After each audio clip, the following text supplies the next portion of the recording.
வாங்க மன அமைதிக்கான ஒரு அழகான பயணத்தை பத்தி பார்க்கலாம். நம்மள மாத்திக்கிறது ஒரு பெரிய போராட்டம்னு நம்மள நிறைய பேர் நினைக்கிறோம் இல்லையா? ஆனா உண்மையில நாம எடுத்து வைக்கிற ஒவ்வொரு சின்ன ஸ்டெப்பும் ஒரு முன்னேற்றம் தான். இதே விஷயத்த நம்ம குணத்துக்கும் யோசிச்சு பார்க்கலாம்.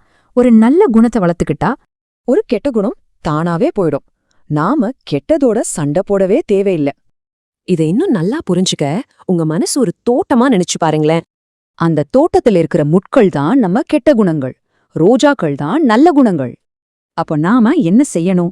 ரோஜாவை வளர்க்கறதுல தான் நம்ம கவனம் இருக்கணும். இது ஒரே ராத்திரியில நடக்காது. இது ஒரு தொடர்ச்சியான பொறுமையான முயற்சி. இந்த பயணத்தோட முடிவு என்ன தெரியுமா? எதற்கும் அசைக்க முடியாத ஒரு மன அமைதிதான். சரி, இவ்ளோ ஆழமான இந்த கருத்து எங்கிருந்து வருதுன்னு யோசிக்கிறீங்களா? இந்த ஞானம் திருக்குறான்ல இருந்து தான் வருது.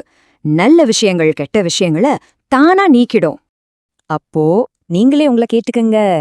இன்னைக்கு உங்க மனசுங்கிற தோட்டத்துல என்ன பூ பூக்க போகுது?